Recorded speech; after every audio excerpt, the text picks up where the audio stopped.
Caption মায়া দেওয়া আছে সাবধান। মানিকপুরের টিলাত আপনারা জানেন যে গত কয়েকদিন আগে আসলে অনেক বড় একটা দুর্ঘটনা ঘটছে, যে দুর্ঘটনাটা আমরা সরাসরি আসলে দেখানো পসিবল হচ্ছে না, যার কারণে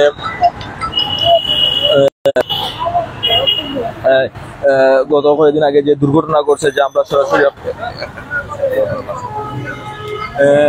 দুঃখিত সম্মানিত ভিউয়ার্স। তো আপনারা আসলে যে গতদিন আপনারা দেখছেন যে একটা ভিডিও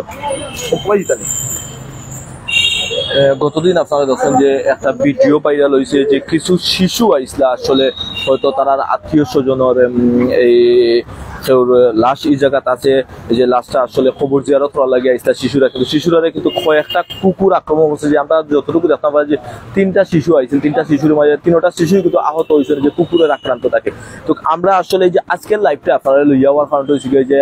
আমরা আপনারা রিকোয়েস্ট এই জায়গার মাঝে কিন্তু মানিকপুরের টিলা কিন্তু আপনারা সিলেটের ঐতিহ্যবাহী এটা বড় একটা কবরস্থান, যে কবরস্থানের মাঝে কিন্তু সিলেটর যে বা যারা যদি মারা যায় তাহলে কিন্তু সবাই কিন্তু মোটামুটি ভাবে এই মানিকপুরের টিলার মাঝে কিন্তু দাফন করা হয়। কিন্তু সবাই কিন্তু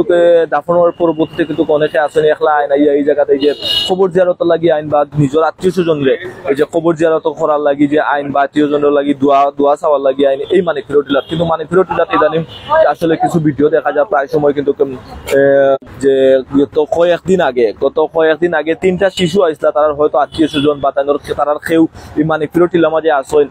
খবর জিয়ারত করার লাগে, কিন্তু তারা হঠাৎ করে কিছু কুকুর তারা আক্রমণ করছে। আক্রমণ কইরা 3টা শিশু কিন্তু আহত হয়েছে কুকুরের আক্রান্ত থাকে, যার কারণে আজকে লাইভ মোবাইল লইয়া হওয়া। আপনারা যে বা যারা এই জায়গার মাঝে আসেন বা এই জায়গার মাঝে আপনারা আত্মীয় স্বজনদের খবর দেওয়া হয়েছে বা এই জায়গার মাঝে তারা দাফন করা হয়েছে, আপনারা কোনো সময় এই মানিকপুরের টিলাত আপনারা একলা আইবা না। কারণ হয়েছে কারণ একলা আইলে হয়তো আপনিও এই ঠিক একইভাবে কুকুরের আক্রমণের শিকার হইতে পারেন বা কুকুরের শিকার আপনি হইতে পারেন, যার কারণে আমার আজকে লাইভটা দেওয়া। আপনারা যদি নো আইন তাহলে অবশ্যই আপনারা এই 5 থেকে 6 জন বা 10 জন মিলিয়ে আপনারা আইবা এই জায়গাত এই মানিকপুরের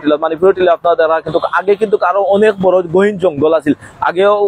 ডেঞ্জারাস আছে, কিন্তু এখন খুব পরিষ্কার করার পরেও কিন্তু ঠিক একইভাবে এই জায়গার মাঝে কিন্তু অনেকে আক্রান্ত হইরা। এমনকি গতদিন যে ভিডিওটা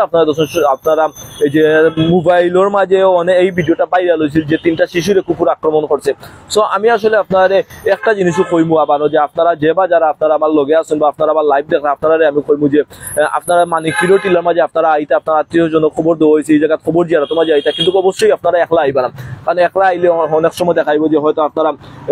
এই কুকুরের আক্রমণের শিকার হয়ে যেতে পারেন, যার কারণে আমি আপনারা কাছে রিকোয়েস্ট করবো আপনারা কয়েকজন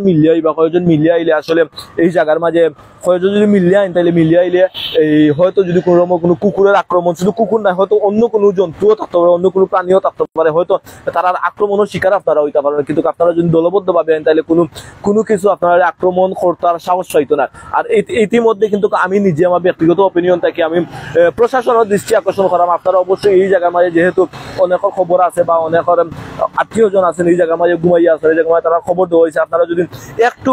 এই প্রশাসনিক ভাবে একটু এই জায়গার মাঝে এই প্রশাসনিক লোক দেওয়া থাকে তাহলে হয়তো বা এই ধরনের আক্রমণ থেকে অনেকে রক্ষা পাইব। কিন্তু এই যে গতদিন যে 3টা শিশু আহত হয়েছে, হয়তো তখন যদি এইরকম কোনো একটা ব্যবস্থা থাকতো তাহলে হয়তো তার উপরে আক্রমণটা করলে সঙ্গে সঙ্গে তারা ব্যবস্থা করা হইতো। তারা হয়তো এখনো পর্যন্ত তারা কোন অবস্থা আছে আমি জানি না, তবে আমি চেষ্টা করবো সিলেট প্লাসের মাধ্যমে পরবর্তীতে বর্তমানে তার অবস্থা কিরকম আছে আপনারা জানানি। কিন্তু আমি আবারও সিলেটবাসীর কাছে কইলাম আপনারা যে বা যারা এই জায়গাতে এই যে খবর জিয়ারত করা তাই আপনারা অবশ্যই একটু সতর্কতা থাকবা। আর আপনারা যে বা যারা আপনারা আমার লাইভ মাঝে আসেন তারা অবশ্যই যদিও আপনারা এই দেখতে তখন তাহলে আমার ভিডিওটা শেয়ার করে আরো দুজনে দেখার সুযোগ করে দিবা, যাতে তারা এই যে মানিকপুরের টিলার মাঝে আইলে যাতে তারা দলবদ্ধ ভাবে, এমনকি